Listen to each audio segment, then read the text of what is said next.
Happy Friday, and welcome to another episode of Brainscratch. I'm John Lorden. Thank you so much for joining me here today as we look into another case. This one started making the rounds several months ago, but there was a big lingering question for me in it, and recently there's been a bunch of new information released, and I'm wondering if it's going to be able to answer that question. First of all, is there a suspect in this case?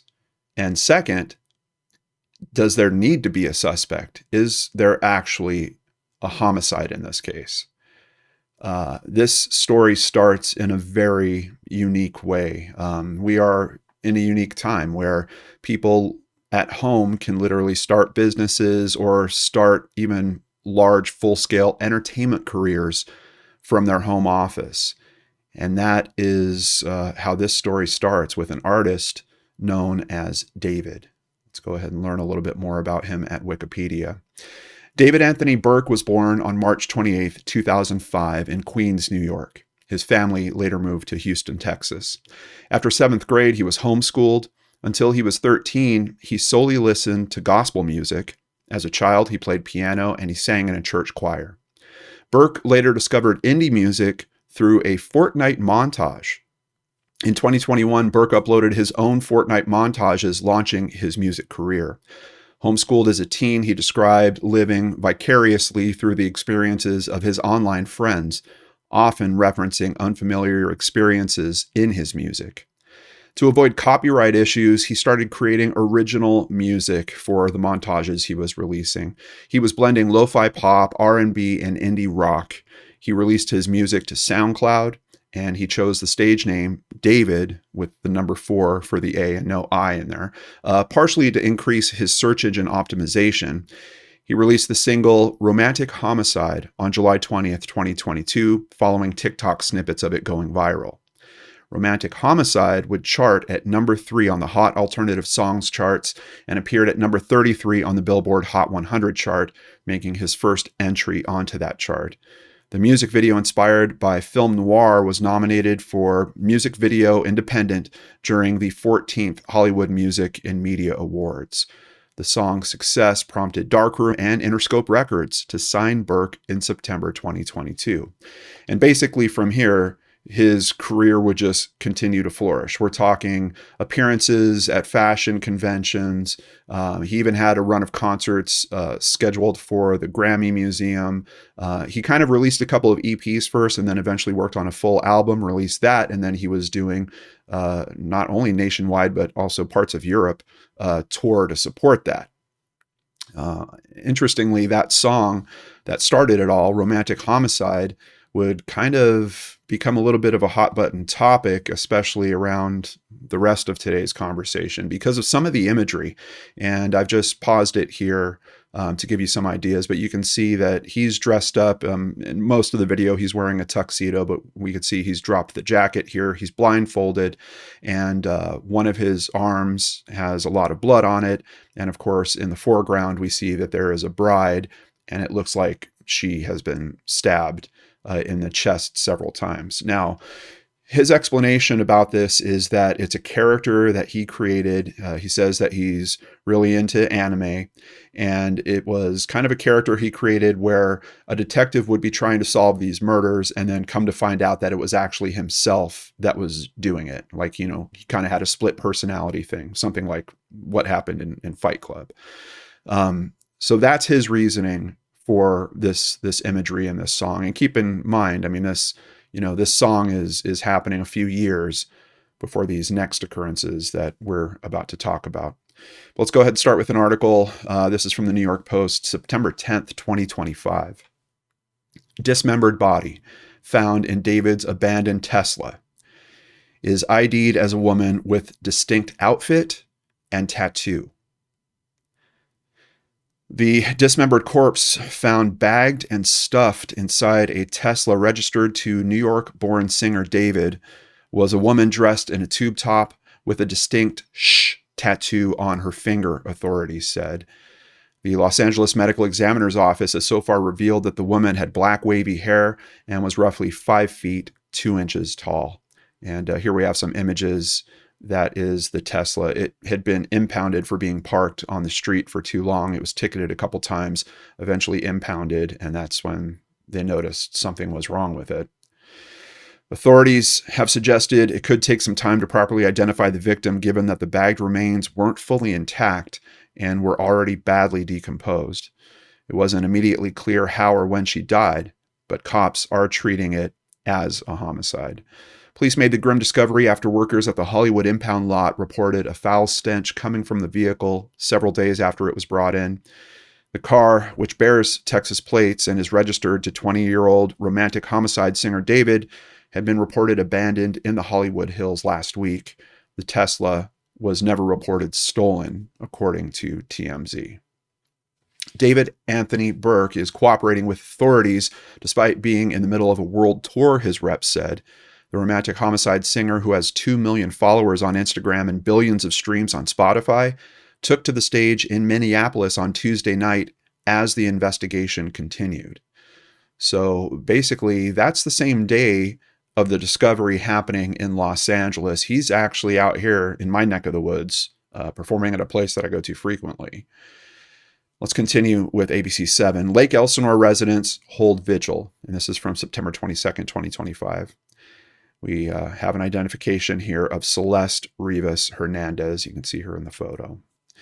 Community residents gathered for a vigil in Lake Elsinore to remember Celeste Rivas Hernandez, the 15-year-old whose remains were found in the trunk of an impounded Tesla registered to singer David in Hollywood. The teen had been reported missing last year. Last week, police searched at a Hollywood Hills home where David had stayed in connection with the girl's death. The house is a short distance from where the Tesla was impounded and taken to a tow yard. From other explanations, I believe the car was somewhere around a half mile away from the house that he was renting, or that his management was renting. We'll get some more on that. Tears flowed as a large crowd gathered near a makeshift memorial on the street that Celeste once lived on. My nephew went to school with her since kindergarten, and I just want to say that if it was my daughter, I wouldn't want her to be forgotten. I just want justice for this little girl because whatever happened to her wasn't just an accident, said a resident. David was in the midst of a nationwide tour that was to bring him to Los Angeles this weekend, but amid the investigations, the remainder of his tour appears to be canceled. The European leg of the tour was set to begin October 1st, but many of those shows have also been canceled. Let's continue at the LA Times. It's unclear how many times the teen was reported missing or how many times she was returned to her family by authorities. Later reporting would clear that up, and this is someone that apparently she was not happy at home. She was a teenager that wanted to get out there, and she had run away from home, I believe, at least 3 times. She had been returned home at least once by the authorities. There was other times where it seemed like she kind of came back to town, but then would leave.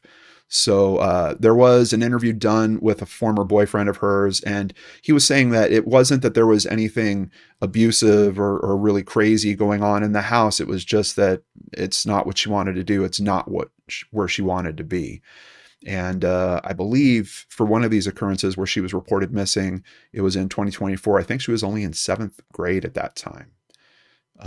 She's very young. Basically, her body was discovered the day after her 15th birthday.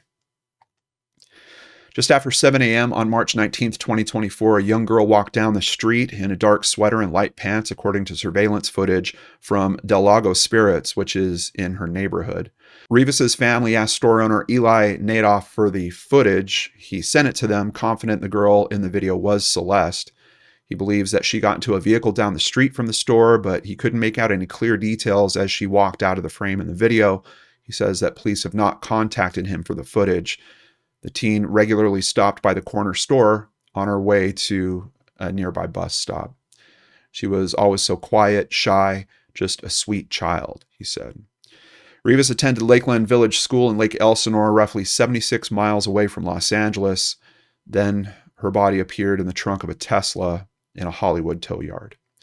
Her brother, Matthew Rivas, made several posts saying the family tried to find her before her death. "We lost our girl," he said on Instagram.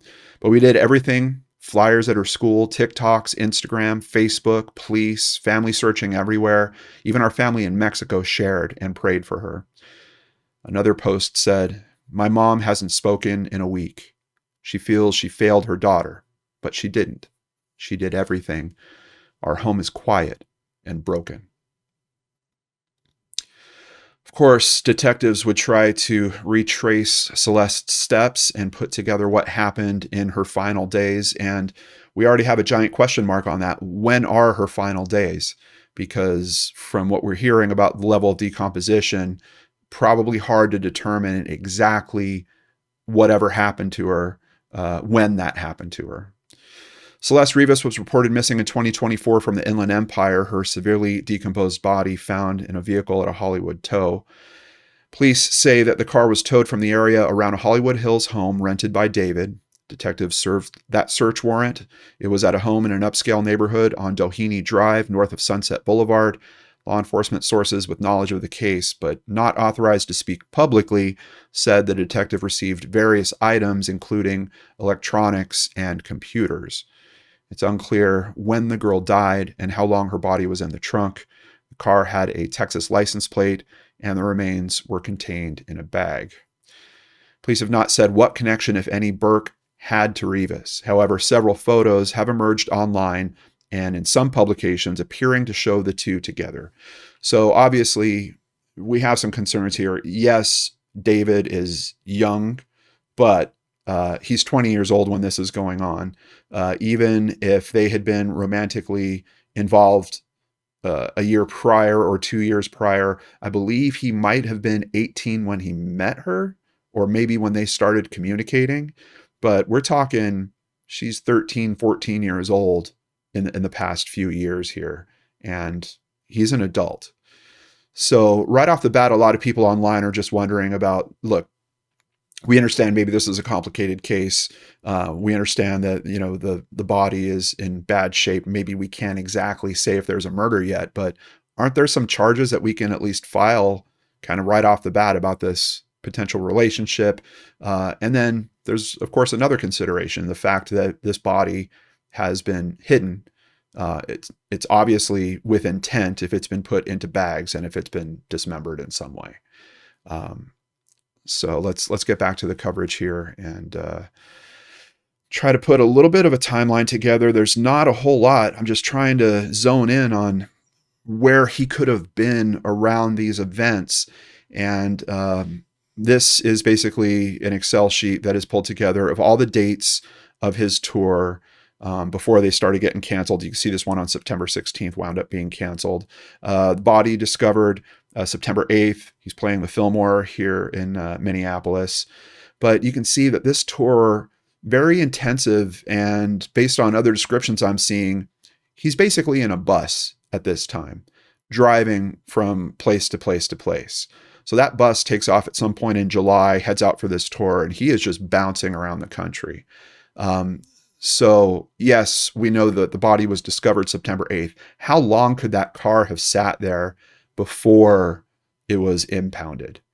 I think even if you stretch it, you're talking, maybe 6 weeks, 8 weeks at absolute most. And that, I think, is really stretching it, especially for upscale neighborhoods in Los Angeles. He was not in LA. At least it appears, unless there was some type of travel he was doing flying back. But look at these dates. There's not big gaps. There's a couple days here, maybe a grouping of 3 days there. It's not a lot of time. So the thought that he put the car at that location, because that's all I'm just trying to focus on right now. That's all that we're trying to pin. We have a car that's found. There's a body in it. I would think the person that moved the car probably had some idea about that. It was a Tesla. It was in the front trunk. I know it's also referred to as a frunk, but I'm going to call it trunk for the rest of this because I don't want to try to make any of this video silly in any way. The driver of that vehicle probably was not him. So if he is involved in something that's happening here, which it's his car, the probability that there's someone else involved in this as well, pretty big. Over at New York Post, we see that in September, on the 19th, that he actually winds up canceling his world tour. The 20-year-old singer nixed shows in Seattle, San Francisco, and Los Angeles as his record label refuses to promote the release of the deluxe version of his album. He also had a couple of different deals with, clothing and shoe manufacturers. Everyone just basically drops him like a hot potato around this. He also axed his lineup of upcoming shows in Europe. Screenshots of old messages on David's Discord fan server show that he was rumored to be dating a teen named Celeste years before Rivas Hernandez was found dead. So, and here we have a photo. And of course they're saying, look, we can't confirm it's her 100%. This is a pretty solid shot. I think with digital forensics, you could actually do a comparison and get 100% likeness here. Outside of that, I guess if you were going to go for some type of statutory rape charges, you'd have to prove that the relationship was intimate. Maybe that would be a bit tougher to do. Her mother told TMZ that she had been dating someone named David before she went missing. The body of Rivas Hernandez was found September 8th, the day after her 15th birthday, and she had been dead for some time. Very soon, of course, this kind of blows up online, grabs a lot of attention just because of the nature of the case. And there's online speculation that starts happening around David's manager, Josh Marshall. Now, based on later information that I've seen, I believe Josh Marshall is the actual person that rents the house. So that might be kind of how he gets attached to it. I don't know if someone looked up some records and kind of found that he was the name of the person that was renting that place. Here are, just to point him out, a couple more photos where it does appear to be Celeste in the photos with him, but she is obscuring her face. You might also wonder, why is someone going to obscure their face like that if they're going to be in a photo in this way? Is it possible that he was trying to avoid trouble for having this relationship that many would think is inappropriate? Authorities are investigating the circumstances of Celeste's death as a potential homicide. David has not been arrested, and law enforcement has not officially named him a suspect. The cause of death remains undetermined, and the investigation is ongoing. Basically, this is going to become a sticky point in this case. We still do not, at least publicly, have a cause of death. It kind of stays stuck in this mode where the medical examiner just says, we're running tests. Basically, it's pending. This information's pending. Things have changed a little bit. We'll get to that. Netizens have focused their attention on Josh Marshall, who has managed David for roughly 4 years. Public speculation questions whether Marshall was aware of the singer's interactions with Celeste and the circumstances surrounding her death. Social media users have expressed frustration over Marshall's silence, questioning how someone so closely involved with the singer did not report the missing teen. It seems like some people are also assuming that they're actually living together, likely because of what I mentioned about his name being attached to the rental property. Circumstantial factors, including matching tattoos on Celeste and David, and the leak of an unreleased demo titled Celeste in December of 2023, have fueled public suspicion. I'm seeing conflicting reports on that. I don't know if the demo is actually titled Celeste, but I know that it at least mentions the name Celeste a few times in the lyrics. Despite these speculations, law enforcement has not implicated Josh Marshall in Celeste's death because we don't have a cause of death, basically. David's manager speaks out.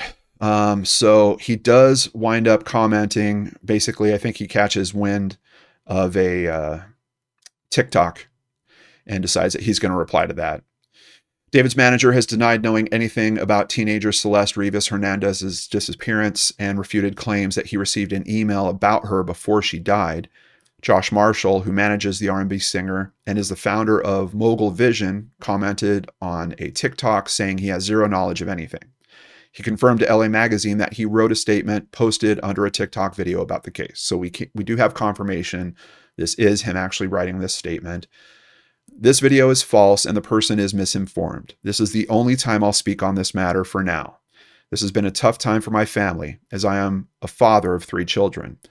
I received no emails and I'm no one's roommate. I live full-time at home with my wife and kids. My daughter's 14 and this news is affecting so many lives. I never received any emails. I had zero knowledge of anything and I don't live in California. Also, I work remotely 95% of the time, and my job doesn't require me to have much interaction with any of my clients slash David, as there are many others that work with him on a day-to-day capacity, not me. Well, I just want to stop there and remind all of us about what clearly seems to be there's someone else doing something with this case. And I'm not even implicating David. There's someone else that has access to David's car that had something to do with moving this body in this case. Back to the quote.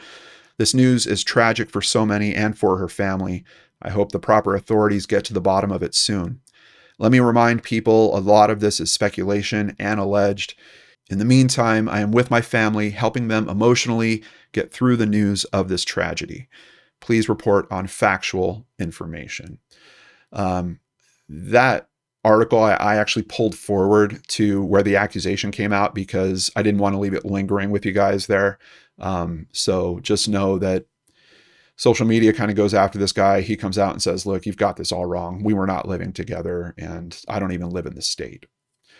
Of course, social media would continue, and I don't want to just peg social media on this because, quite honestly, I had the exact same thought when it comes to this. Was Celeste Rivas pregnant? I think it's a fair question when we're talking about the circumstances that we're seeing in this case.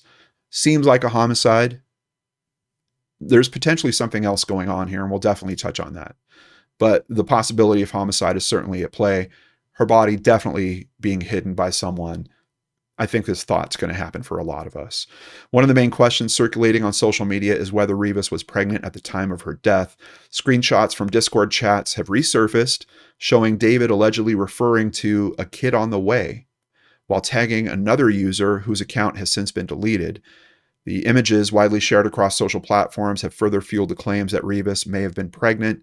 Neither the authenticity of those images nor the pregnancy claims has been established by investigators. And just to point out, law enforcement being extremely tight-lipped on this case.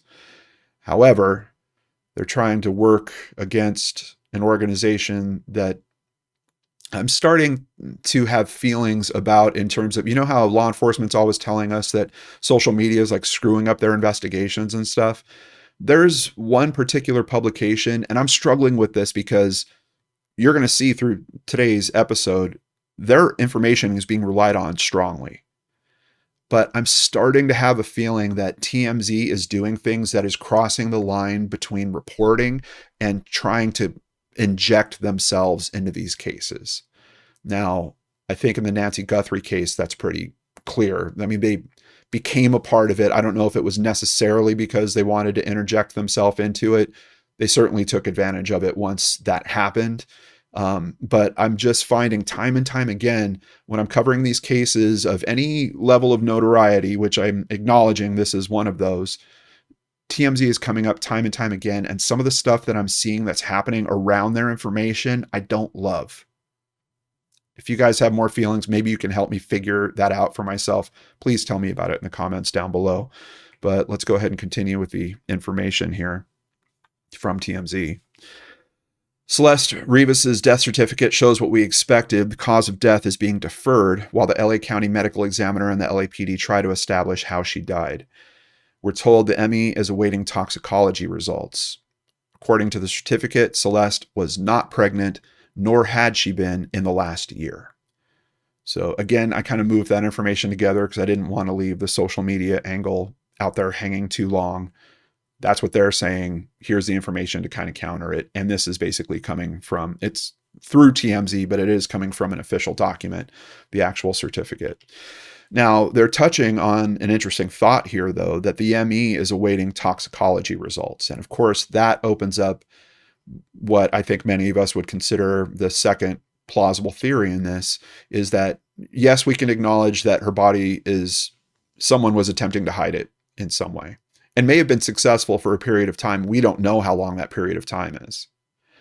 But for the cause of death, is this a homicide or is this something else? Could it be that she overdosed and that would have been a problem for a new upcoming star, and someone had to kick in some plan of action to try to cover that up? And when you're talking about millions of dollars, you know, when you see someone like this, it's hard to look at them and not think that, oh, well, that's just a person. That's just an artist. They're also the face of a company, basically. They're, taking care of all kinds of other people in terms of giving these people money to keep roofs over their heads and food on their table. So, could some people be motivated to try to help cover something like this up to keep that machine running? I think absolutely. So that's another factor in this case. And could those people have access to his car? Maybe. Does it seem very well thought out to me? No. Like if you had someone that was trying to run some plan like that, where's the worst possible place you could put her? It really does not seem well thought out. As a matter of fact, there's even another line of thinking that I'm having about this case of like, was someone trying to screw this guy over? Not in terms of like he's completely innocent, but that they weren't going to do what was asked of them in terms of disposing of her. And they were just like, you know what, we're going to leave this car somewhere. It's going to be found and it's his car and that's how it's going to go. Because that's what happened. And like I mentioned, anyone that's been around LA, you can't leave a car sitting in a residential for weeks on end and not have it get tagged, not have it get ticketed. You can hardly go to dinner without having your car get ticketed if you're not paying for parking somewhere. And outside of all that, he was renting a house, paying $20,000 a month for a house that he was renting half a mile away. I know that house has a garage. I don't know if it's a one-car garage. I don't know if maybe it was full or there was some reason why this particular car couldn't be parked there. It's not making a whole lot of sense that car would be left out in that way, especially knowing what was in it. Continuing at people.com, Celeste Rivas Hernandez was likely dead for several weeks. The Los Angeles Police Department believes that the body of Celeste Rivas Hernandez had been in the car for several weeks before it was discovered. Speaking with People, LAPD Captain and Commanding Officer Scott M. Williams said, "We know that the Tesla had been parked at the location from which it was towed for several weeks, so it is very likely Celeste Rivas Hernandez had been dead for several weeks prior to her body being discovered. The Los Angeles County Medical Examiner has not determined a cause or manner of death, so we don't know for sure if anyone has any criminal culpability for her death beyond the concealment of her dead body." Basically just reiterating the points that we just discussed. He did say that LAPD's Robbery Homicide Division is still probing the case. A landlord previously told SF Gate that David had been staying at an LA property with his manager, but that the two moved out days after electronics and more were seized from the home, per the outlet. We have the manager saying that he didn't live there. We have David that's on tour at that time. Now, did they have someone move his stuff out right after all this kind of shook down? I imagine so. Do we know if it was him necessarily? We don't. Not 100%. But very soon we have the news agencies asking, why is the cause of death still deferred? It's been weeks since the world first learned the name Celeste Rivas Hernandez. No one's been charged in the case. No suspect has been named, yet the details of the presumed homicide, very important, are gruesome. She was just 15 years old. The medical examiner's office said deferred cases can take a few months before a cause of death is determined. And that is certainly true. There's kind of different levels of toxicology that can be done in these instances. There's kind of an early toxicology test that can happen, and then way more intensive tests that take a lot longer. And in other cases that I've seen, a few months is about right. Like I think some of the longest I've seen might have even gotten close to 6 months. So even now at, the end of February 2026, we could still potentially have some tests that are waiting to be concluded. I'm not exactly sure if that's the case, and you'll learn why before we get to the end of this. Over at KTLA.com, if Tesla has video, police have already asked for it. This is such an amazing consideration, and it's not something I've really hit in a case yet. But if you have a Tesla, or if you know someone that does, you've probably noticed that it has a bunch of cameras in it, especially for the stuff that it shows on the smart dashboard. Modern Teslas have 9 cameras in them. And after seeing this consideration, I kind of just did a quick search. There have been several cases that have been helped by Teslas where basically it's not even a Tesla that's related directly to the case. Like it's not a Tesla that belongs to a suspect or belongs to a victim. It's a Tesla that's just parked in the right spot, and police will take it as evidence because of these camera systems and something known as Sentry Mode. While much has been made of the autopsy and cause of death, which has been deferred, the biggest key to the mystery may actually be the Tesla itself. Tesla is one of the most high-tech cars on the market. It comes with Sentry Mode, a series of external and internal cameras that can record what happens inside and around a car and can even alert an owner to movement around the car when activated. California Evidence Code 9951C states that the event data recorders may not be retrieved by a person other than the registered owner of the motor vehicle, except under one of the following circumstances. If the owner consents, which obviously in a case like this, we're probably not going to have, in response to an order of a court having jurisdiction to issue the order, now we're getting closer, or if probable cause can be determined to show that the video device has evidence relating to the crime, then a judge can approve a search warrant and subpoena the device. I would really think that that's happening here, but let's talk about the possibility of what they're going to get. I think what they're likely going to get is someone moving the body into the vehicle. And is that going to be enough to prove that that person is responsible for her death? I think that's where the big question is. So you have this one charge of, concealment of a body that you could apply to that person, but now you've kind of hit a stopgap. How do we get past that and figure out what happened to her and who's responsible for that? Because like I said right from the start of this, very clear that there's more than one person involved with this, with the movement of the car while this guy's on tour. David hires Hollywood's top criminal defense attorney. He's hired criminal defense attorney Blair Burke. A statement from the LAPD suggests that criminal liability may be limited to the concealment of a body. That's making me wonder if they've already reviewed that information by the time this came out, the information from the Tesla. While Burke has limited experience with murder cases, she has handled them before. Her past clients, primarily in the entertainment industry, include Harvey Weinstein, Lindsay Lohan, Kanye West, Mel Gibson, Britney Spears, and Reese Witherspoon. Definitely high-powered attorney here. Friends of David believed that she was a USC student. So friends of David told, once again, TMZ, that the two were romantically involved. There we have confirmation. But that they believed that she was a 19-year-old student at USC. They said that they didn't think she was a minor because she attended multiple age-restricted events. Law enforcement sources previously confirmed to TMZ that Rivas Hernandez had multiple fake IDs, which could have given the teen access into such events. In a viral video, one of Rivas Hernandez's former teachers is seen allegedly showing a picture of Rivas Hernandez. He's basically talking to the whole class and kind of telling them what happened to her, I think in a way where he's trying to warn them about things like this. When I taught her, she met this dude on social media. He was a rapper in LA. He came and got her. She ran away from home. She was gone for like a month. The cops found her in Hollywood, brought her back to our school. And then he said that she returned home, but disappeared again the following month. It's an important conversation to have. And of course, if you have children of this age, I mean, I can't imagine how difficult it must be. Like all of a sudden it's a fairy tale dream, right?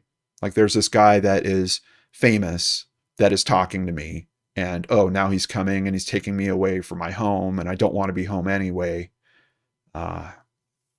Just a very tough situation. And then to end like this is tragic. Singer David transferred ownership of Texas home to mother. Now, I have seen some reports that say, I don't have a lot of information to confirm this. I've seen some information saying that his mother is kind of a manager for him or has something to do with managing his finances. So I'm not super surprised by this. I also don't know if this is his Texas home as in a different home that he had bought for himself or his family's home. I'm not sure. But it's saying he transferred his Cypress home located in the Houston area to his mother on September 23rd. I don't think it's an accident that it happened after the discovery of this body. The ownership transfer of that home happened around the same time that the body of Celeste Rivas Hernandez was found. ABC7 is pretty good about reporting. It was weeks after. It was 2 weeks after her body was found that this transfer happened. I just want to be super clear about it. It's not like it was the same day. Also, interestingly, it wasn't before, which if he was aware of something where Celeste's body was going to be discovered, like, wouldn't you kind of take these steps in advance a little bit, have this stuff all locked in for, when things hit the fan? That's not exactly what happened here either. So if he is part of this in some way, I don't think the planning went according to plan. Something didn't go right. Something shifted, something changed. Someone didn't do what they said they were going to do, something along those lines. Now, in a really interesting twist, I can't think of another time I've ever seen something like this happen. I've seen private citizens that want to help cases, and maybe they would offer to, pay for private investigators. But the former landlord of the Hollywood Hills rental that David was using hires his own private investigator. Mladen Trifunovic hired a private investigator. Our private investigator's work is still ongoing, and I don't have any findings to share at this time. It's still early in the process, and I want to respect both the LAPD's investigation and the memory of the victim, he told the New York Post. But the private investigator would start talking. And as a matter of fact, he's on X as well. We're going to look at a couple of his messages. And he's sharing some compelling information in terms of things that he's found. A private investigator is sharing new details. Steve Fisher was hired by the owner of a Hollywood Hills home rented by David's manager at Interscope Records. It's still unclear when the teen died or how, but Fisher said that the last date he has that shows her alive is January 2nd, 2025. Now, there is a full interview with him, which I will have linked down below. It's on sidebar here over at Law and Crime. And this information, for as clean as they make it sound in this article, that he said the last time he has proof that she was alive was January 2nd, 2025. In the actual interview, it doesn't roll like that. In the actual interview, he does mention this as an important date. He says January 2nd, 2025. But then moments later, he's talking about, the last time that we've got her known to be alive is July 2nd, 2025. I don't know which one is accurate. He literally says both in that interview. The thing about the January timeframe that is interesting is other information he shared in that interview that I have not seen any of the other publications really latch onto. But there's a second Tesla. There's the black Tesla that was found with Celeste. And there's also a red Tesla that was in the garage at the rental. That is also David's Tesla. He got that Tesla in February.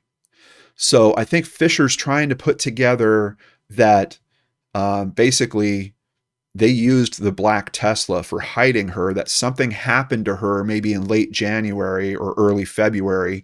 They put her in that car and they just store that car somewhere, and David goes and gets another Tesla. He gets a red one. That is kind of the assumption that I'm hearing him put together in that interview. But like I said, no one else has really latched onto that. No one else is really reporting on it. And that's as far as I can take it. So I don't know about this January 2nd because he says both. And what we're hearing from law enforcement, kind of in the more modern, the later articles that we haven't touched on yet, is that it seems like something happened to her in spring.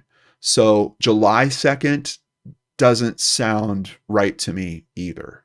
Of course, we have no idea about the level of decomposition, which might help in terms of determining that. But keep in mind, she's in a trunk in a vehicle in Southern California, high temperatures, black car. I think decomposition is going to be pretty rapid in those conditions. Maybe that was part of a plan. That car, starting in May, was parked in a few different spots around the neighborhood, and then finally on July 29th, left in its final spot on Bluebird Avenue, he said. This happens to be right before or the same day that they're leaving on a tour bus for David's tour. That's interesting. So I guess it's possible. I know we looked at that time frame and I said, man, that's a long time for a car to be sitting in the same spot.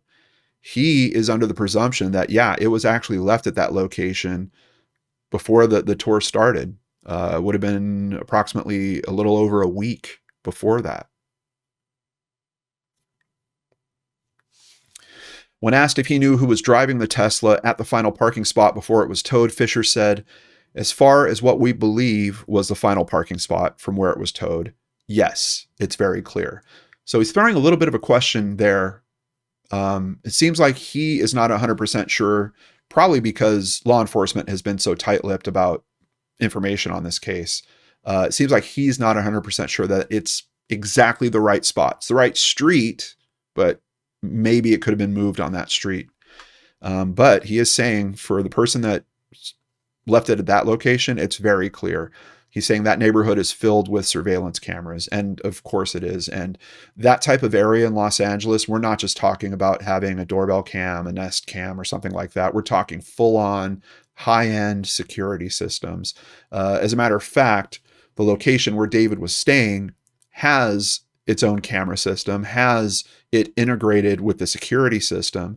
The problem is that stuff isn't managed by the landlord. When you rent the place, he basically hands it over to the person that's renting the place. So there's some potential for evidence to come from that. We don't know if it was disabled.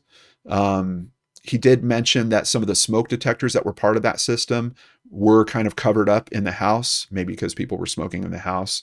There's also mention that it seems like there was more than just David living in the house. It seemed like there was a bunch of people that were there at different times. They were finding items that belonged to several different people. They found some other items we'll touch on, which are kind of disturbing. But there is there is a camera system that's part of that house as well. Maybe that'll provide something. We haven't heard anything from law enforcement on that.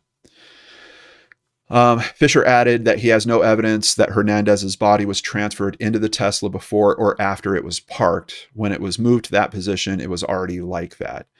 While Fisher said he knows who the last person was to park the Tesla, it did not name them in the interview, saying he's leaving that up to the Los Angeles Police Department. PI drops massive hint about tools found at Singer's Hollywood Hills home.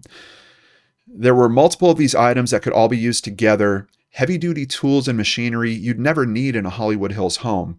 You'd be more likely to find them on a farm.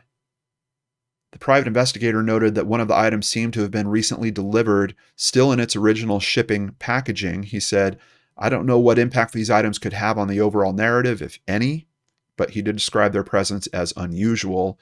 And he said he has informed LAPD about the findings. Basically, in the interview with him, he says everything that he's come into in terms of information, the same day that he finds it, he sends it into LAPD. Fisher described the recovered items as sadistic, hinting that they might have been intended to get rid of a person, but he didn't provide any additional information. We have another article where I think he's going to give us the details on that. In addition to the unusual items, bottles of prescription pain medication and various pieces of drug paraphernalia were recovered from the home, as reported by the Daily Mail. Despite these findings, Fisher noted that the overall condition of the property and most items appeared otherwise normal. He also revealed that he and his team found signs that several other people had been staying at the Singer's home, with personal belongings of both men and women scattered across guest bedrooms, besides tables and bathroom cabinets. But he does say he noted that none of the female items appeared to belong to Celeste. Which at first you could see I didn't even highlight it because I was going to leave it out. But then it occurred to me, well, that's kind of weird too. This is someone, she's been dating this guy for possibly a couple years at this point. Where is a 14-year-old going to be living? Does he have a separate house where he's keeping her? Shouldn't her items have been there? So if they found nothing belonging to her, that suggests to me the possibility that they were cleaned up or removed for some reason. I think this is those items over at LA Mag. Private detective hired by the property's owner says a boxed incinerator was discovered. He said he located the boxed metal incinerator, advertised to burn at temperatures up to 1,600 degrees while investigating the Doheny Drive property, and noted that the use of such incinerators is illegal in Los Angeles County. He questioned why the item would be delivered to a private residence rather than to a production facility if it were intended to be used as a prop on one of the dark music videos. Fisher said that other items found inside the home appeared consistent with use alongside the burn cage, though he didn't provide specifics. There was another article, but I knocked it out of the rotation here because I already have so many. There was also a chainsaw that was found, but the chainsaw, it looked like, was in new condition, still had the cover on the actual blade end of it. Continuing at News Nation, Fisher says he also found a Build-A-Bear certificate from April 21st, 2024, 16 days after Hernandez was reported missing for the final time. The bear had her cousin's name, Esmeralda, on it. On the same day, David was spotted on TikTok riding a roller coaster at the very same Six Flags amusement park where that bear was made. So basically just confirming that there was a relationship going on there. But there's other implications here as well. There were people aware of where Celeste was, and they're obviously in contact, said Fisher. They planned this out, and I don't believe this is just a coincidence. I believe that Esmeralda and David were there. So he's just trying to point out that, because keep in mind, this is back in April 2024. So after her family has reported her missing, it seems like she's spending time with other family members, and either they're not communicating back to her parents, but we've got some members of the family that certainly know where she is. Fisher also discovered Hernandez was at Esmeralda's graduation, and a photo of the two from 2023 when Hernandez, age 13 at the time, was in Las Vegas. David was performing in the city at the same time. I think there were adult family members there as well, and they should have notified law enforcement that we've located her, and then they'd intervene and find out what's going on, but that didn't happen. So it sounds like Fisher is also latching on to, they could have intervened here, possibly with the inappropriate relationship, brought an end to that, but it seems like these family members were being treated in a way where they didn't want it to end. Maybe that trip to Vegas was paid for. I have no idea. I'm just telling you what he's saying and where I think he's going with it. Fisher believes the results of Hernandez's toxicology report might shed further light on the time frame of her disappearance and death. You would really hope so, but talking about weeks in a trunk in those conditions, I don't know. Over at KTLA, how did Celeste die? Was it murder? Who hid her body in the Tesla? Those are the questions that I really hope we can drive a little bit closer to the answers on with today's episode. But for all the big questions we still don't have answers to, there is one that we do. LAPD says someone did conceal Celeste's body in that trunk, and regardless of the autopsy, that in itself may be a crime. KTLA's legal analyst Allison Treasel explains that what might be surprising is that concealing an accidental death is only a misdemeanor. Important clarification there, accidental death. And we don't know the status of the death at this point. But continuing down that train of thought, if it is an accidental death, it's a violation of California Penal Code Section 152. The maximum someone can receive in custody for that offense is up to 1 year in county jail and a maximum fine of $10,000. I mean, basically a slap on the wrist. Also worth knowing about California, failing to report an accidental death is not a crime in the state of California. I don't know why that can't be changed, and I'll give you one other condition that I wish lawmakers would look at with something like this. What about when it's a child? Because that's what we're talking about here. A second suspect is ID'd. This from New York Daily News. Los Angeles police have reportedly identified a second suspect in connection with the apparent murder of Celeste Rivas Hernandez. The latest update was revealed on Saturday's episode of the Two Angry Men podcast, hosted by TMZ founder and lawyer Harvey Levin and criminal defense attorney Mark Garagos. The two said that the second suspect is not believed to have killed the 15-year-old, but likely assisted in the dismemberment of her remains. The attorneys said that they were informed by sources of a trip that David took to a very remote area of Santa Barbara County in the middle of the night, per Levin, who believes that Santa Barbara trip is the key to this case. Garagos said he's received the name of someone police are looking at in relation to what happened before, during, and after the teen's death. though he didn't want to make that name public at present. This, I know before I was talking about, the TMZ like becoming part of the case. I get mixed feelings about sharing information in this way. Yes, I understand that sometimes you're going to have sources that are law enforcement and you can't name them and that they're not supposed to be talking. And even that I'm starting to feel weird about. I was starting to feel it kind of with the Ashley Banfield stuff that happened around the Nancy Guthrie case. But this, like the mention of the Santa Barbara trip, like what is this? Like, give us something that we can actually verify, or that, the records are pointing to the problem. And look, I know Harvey Levin is a smart guy. I know Garagos is an intelligent guy. The problem I have with Harvey Levin is I just get this feeling that whenever he has any opportunity to grab attention, he's going to do it regardless if it's the right thing to do or not. And I'm sharing this information because I don't know if it really ties to the case. I'm putting it out there in rumor territory, basically. I'm warning you guys. I'm giving it to you with a grain of salt because I don't know even how much I trust this information. A trip to Santa Barbara County, like here's the problem that I have around all this. Santa Barbara County, between Santa Barbara County and Los Angeles, tons of open land, tons of different places you could drive off out into areas that people don't live in, national parks, lakes, just about that's one of the reasons why people love California. There's certain places where you can go to the beach and do a drive and you're skiing in the mountains. If something happened in Santa Barbara, why are you going to move her body, bring it all the way back to a highly populated area where you've got friends that are living with you in this house? He's creating social media in this place.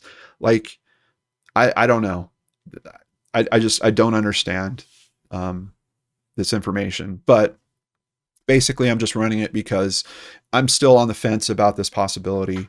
I do feel strongly that there's at least one other person involved. If not, there might be a few other people that have information about what's going on here, or that were part of this in some way. But a combination of cell phone and Tesla data, along with location data from social media, appears to have led law enforcement to identifying the new suspect. The way Garagos interpreted his intel was as a confirmation that person is connected to one of the last times that car was moved. It's very tricky to try to get a sense of this case when we kind of keep running into these black boxes of information. And I don't know, I don't like this feeling about like, hey, we've got information, we know more than you do, but here's what you need to know about it. You know what? Then I don't know. I'm sharing it because on the chance it might be helpful. Maybe there's something about Santa Barbara related to this case. That's as far as I'm really taking that information, because the rest of it was just not helpful. We're already considering that there's a second person involved here.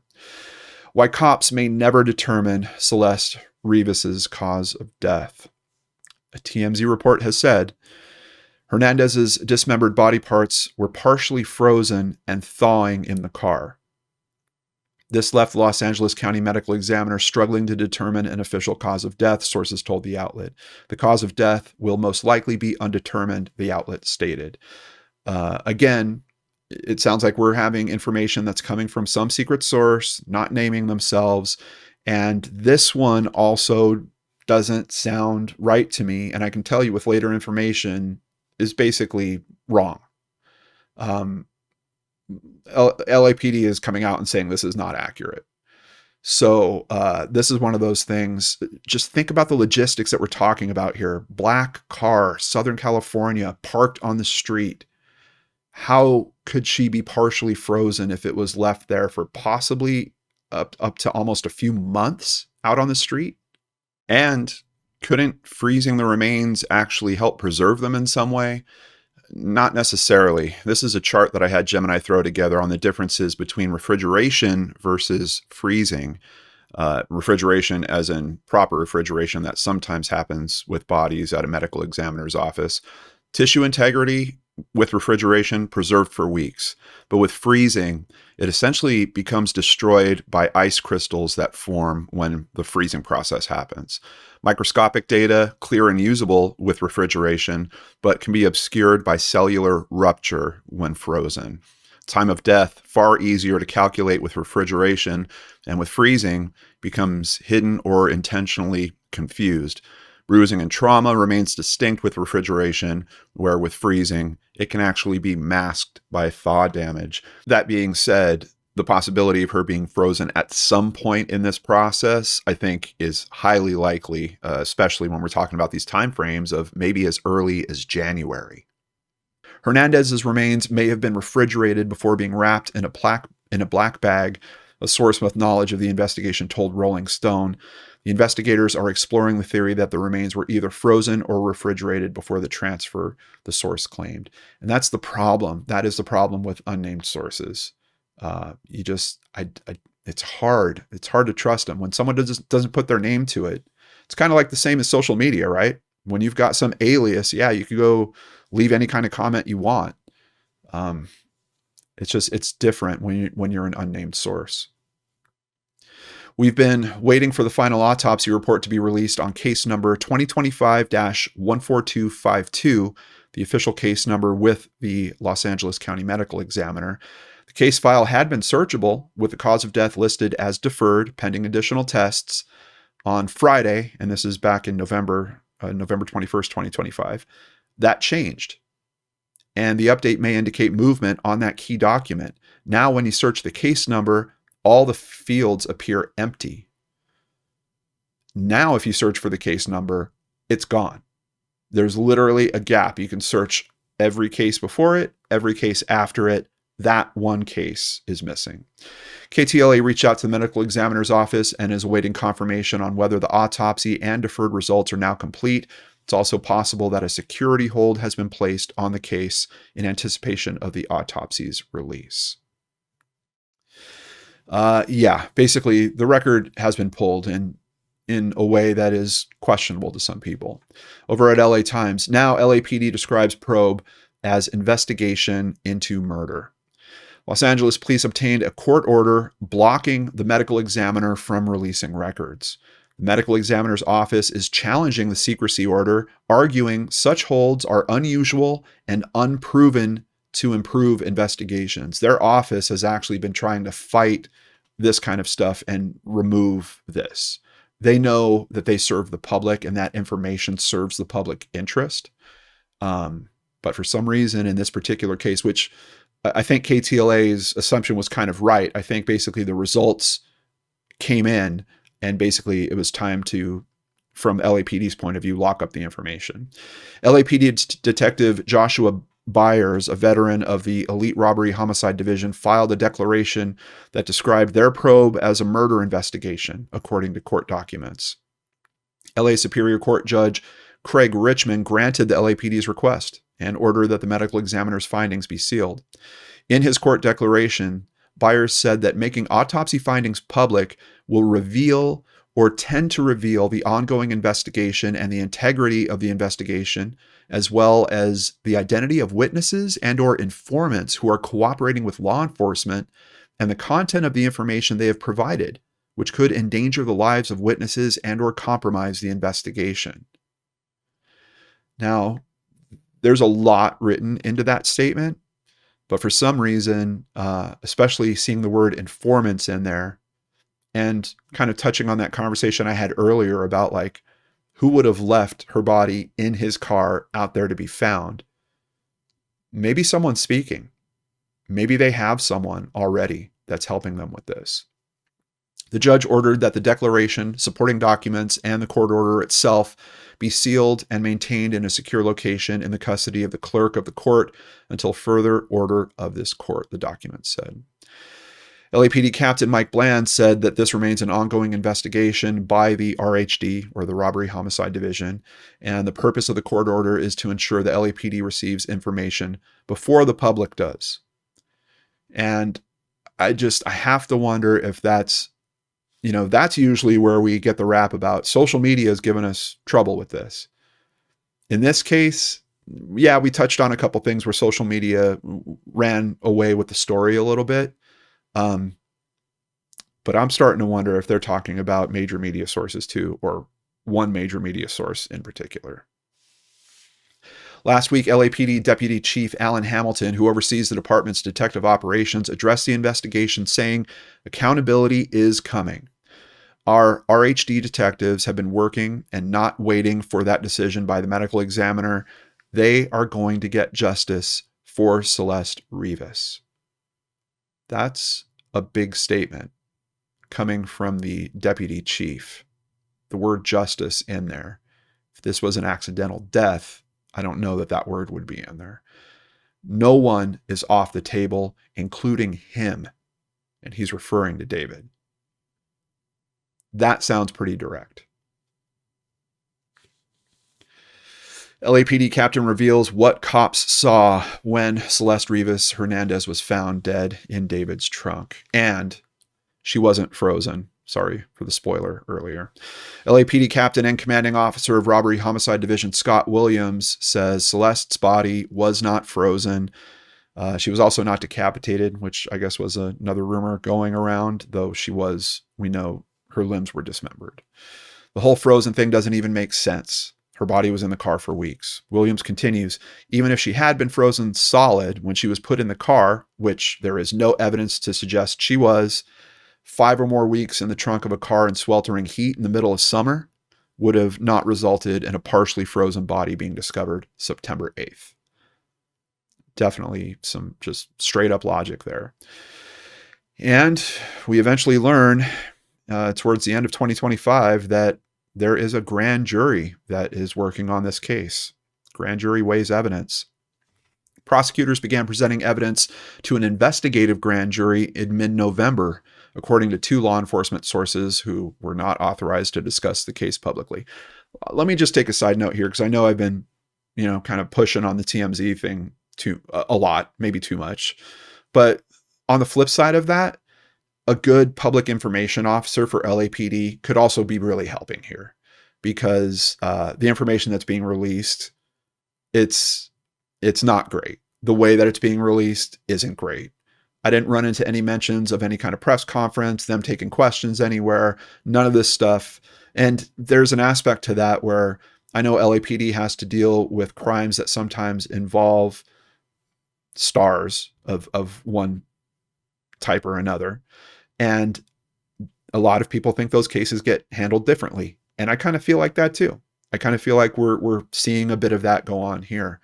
But a good public information officer helping with this case could be kind of taking care of some of these headaches, I think, for LAPD on this front. But people keep talking anyway. So why not have a PIO and actually release information that could be both helpful to the public and helpful to your case? That's kind of where I want to leave that. One source said the panel had met for several days, though it was unclear whether the presentation had concluded. Investigative grand juries can subpoena witnesses and gather evidence, but they cannot issue indictments. A court filing provided to the Times included a grand jury number confirming the existence of the panel. Deputy District Attorney Beth Silverman, known for handling high-profile murder cases, has called several witnesses to testify. The district attorney's office has stated that it cannot disclose any information about the grand jury proceedings. The LAPD also declined to comment on the grand jury's existence. That aspect of it is kind of normal. Once it hits grand jury, yes, of course, things are going to snap up, and they're not going to talk about what information is being shared in there. But of course, you're going to have news agencies, including one particular one, just stick someone in the hallway and see what they can learn. Grand jury details revealed. Robert Morgenroth, general manager of Mogul Vision record label, testified before a grand jury. According to TMZ, Morgenroth was overheard describing Los Angeles County Deputy District Attorney Beth Silverman as very pushy when questioning why he didn't call police after learning of the discovery. Morgenroth allegedly continued, "I said I feel like I didn't have the responsibility to do that and just wanted to continue with the tour." Man, makes me think about what kind of citizen we have there. TMZ reported the grand jury proceedings have reportedly been tense, with at least one witness being so uncooperative that prosecutors considered seeking a body attachment, a court order compelling a witness to appear. The witness was a no-show for scheduled testimony and is reportedly represented by the same attorney as Morgan Roth. David's friend, Neo Langston, was reportedly booked into jail after he failed to appear in court as a witness, TMZ reported. Langston is a famous streamer. I guess he's a Twitch streamer. Montana officials told TMZ that Langston was arrested on a warrant after he failed to appear as a witness. He's allegedly being held without bond. So yeah, they arrest him out there and they basically transport him to LA. Grand jury process is ongoing and more witnesses are set to testify through February 2026 in a process that started in November. Now, admittedly, grand juries don't meet daily, but that is a long process that's happening around this case. Neo Langston appears before grand jury. So after being taken into custody, he was transferred to LA's Metropolitan Detention Center. He bonded out shortly on $60,000. And on Wednesday, this is February 4th of 2026, he spent roughly 30 to 40 minutes in the LA courthouse where a grand jury has been convened. I'm seeing some chatter around that saying that's not a whole lot of time, 30 to 40 minutes, and people are wondering if he might be pleading the fifth. Langston's involvement in the case is unclear, as is what happened in court, though he's known to have a friendship with David. The grand jury is expected to vote on whether to formally indict David on charges of murder. So maybe this is a different, because we heard that the first grand jury was investigative. Now they're actually talking about going for an indictment. So I'm wondering if this is a different process or if that process somehow legally transcended into this process. But pretty clear what's happening there. Now, the car, some interesting things would happen there as well. This is the Twitter account for Steve Fisher. So if you do want to see what he's saying about the case, at SF_investigates. David's Tesla, the vehicle in which Celeste Rivas Hernandez was found, was held by LAPD for only 48 hours to process evidence. After that, it was returned to the impound lot for David to retrieve. The Tesla was scheduled to go to auction tomorrow morning at 9 a.m., and I had planned to attend and inspect it. However, in the final hours before auction, David, or someone with power of attorney acting on his behalf, picked it up. When I checked last week, the storage fees were approximately $10,500. I hope just the thought of that vehicle haunts David and anyone else that knew Celeste was in the trunk for the rest of their lives. A little more information on that. His Tesla was released to an individual who presented notarized paperwork authorizing the vehicle's transfer. I verified this. That person then transferred ownership into their own name. It's clear this was a calculated move to get the car out of public view and out of David's name. I wouldn't be surprised if it's about to be crushed. It's very possible. Around all this, David's family has reportedly been summoned to testify in the grand jury as well. Prosecutors are seeking grand jury testimony from his parents and his brother. The family currently resides in Texas, and they're fighting the summons because they're saying that the affidavit used to support the court order was heavily redacted and that they were denied the opportunity to challenge the trial court's determination that they are, in fact, material witnesses. Now, I'm not trying to take any particular side in terms of this case. I can tell you that Fisher actually posted the document because of this, because of them running this process. That document would basically become released. And the redactions on it are significant enough that I think they're making a decent point. It's 4 pages, and literally one of the pages, half of it's blacked out. It seems a bit heavy. I think at a minimum, they should be able to review an unredacted version of that document. But we know that the information control around this case has been pretty crazy. An appeals court has set a 10-day deadline for the trial court judge to provide an answer regarding the family's challenge. Ultimately, the family would lose the appeal. I think they have an opportunity to file further appeals, but that one does not go through for them. Because of that, and because of that document being released, we do get some additional details, and this is kind of the news push that happened this week with the case.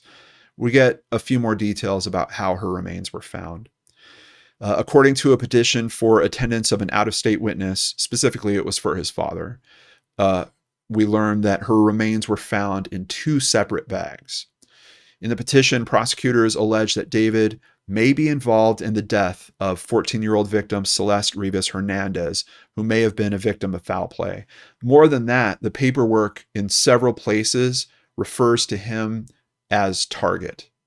And not only saying that he's the target of the investigation, some of the news agencies are running with that and saying, hey, look, law enforcement is confirming that he's basically a suspect here.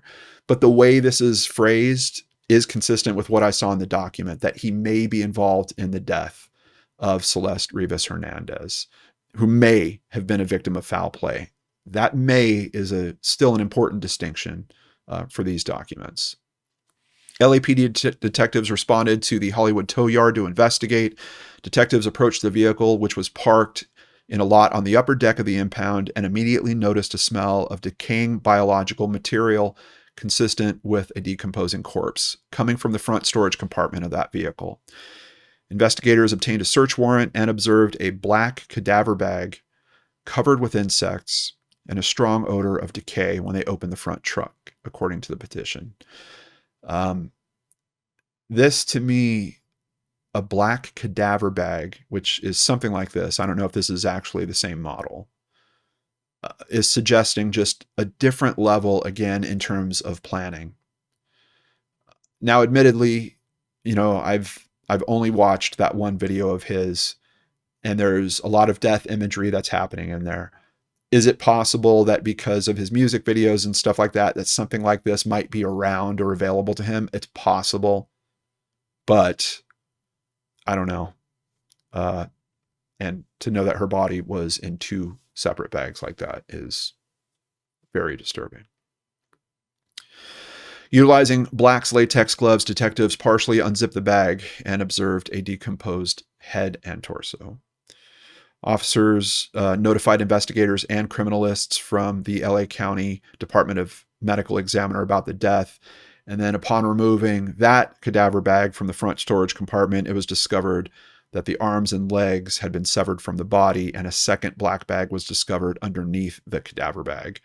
Now that's interesting. That might be a distinction. A second black bag was discovered underneath the cadaver bag. So maybe there was only one that was actually that type of bag, and the other was a black bag. I'm not sure. It seems to me that they would identify that second bag as a cadaver bag as well in this type of write-up. So that's leaving a little bit of a question mark for me there. Upon opening the second bag, the dismembered body parts were discovered. And that is all the news up to date to February 26th, 2026 about this case. And it didn't strike me until right now, but I don't think in any of the articles that I looked through and prepped for today's episode that I found contact information for tips. Kind of blows my mind. I do think that there are people out there that might still have parts of this puzzle and that might be helpful to law enforcement. So if you are someone that has some information that can help with this case, you can call the Homicide Special Section at 213-486-6890. Now, if you want to remain anonymous, and this seems to be a case where maybe some people would want to be anonymous with the tips they're calling in, you can always contact LA Crime Stoppers at 1-800-222-TIPS. That's 1-800-222-8477. And if you do have information on this case, please send it in. There is a young woman whose life senselessly ended. I can't say it was taken. We don't know 100% sure. This is her gravestone. I am the resurrection and the life. The one who believes in me will live, even though they die. Celeste Abigail Rivas Hernandez, from 2010 to 2025. Our loving daughter, sister, granddaughter, and family. I'll keep you guys up to date on any significant developments with this case. This might be a case where law enforcement is already all over it, already has everything they need, but I can't be certain of that. And if there's any other little piece that can help them with this, we want to try to be sure to get it to them. So that's why I wanted to make sure to get that contact info. But honestly, I don't think I've ever looked at any case before. Now, some publications are better than others about it, but at least one publication put the contact information in there somewhere. You know, if you want to be the kind of front runner on the coverage on these cases, TMZ, maybe just add that phone number at the bottom. A big thank you to everyone that supports us here at the channel. You might notice that we don't run commercials in the middle of these videos, no matter how long they go, just one at the beginning. And if you're kind enough to watch the one at the end, that is also helpful. We can't do that without our amazing supporters. A big thank you to PayPal supporters, Creative Stitches, Angela Welch-Sola, and Julia Denke. If you would like to become a supporter, please visit lordandarts.com. There you can sign up for Patreon, sign up for PayPal, buy merchandise, or buy us a coffee like Sadie Hemmon does on occasion. Thank you so much, Sadie. We really appreciate it as we continue to give you these practically ad-free presentations here on Brainscratch and on Searchlight. Take care, everyone. Have a great weekend, and please join us again next week for a new episode of Searchlight right here on the Lord and Arts channel.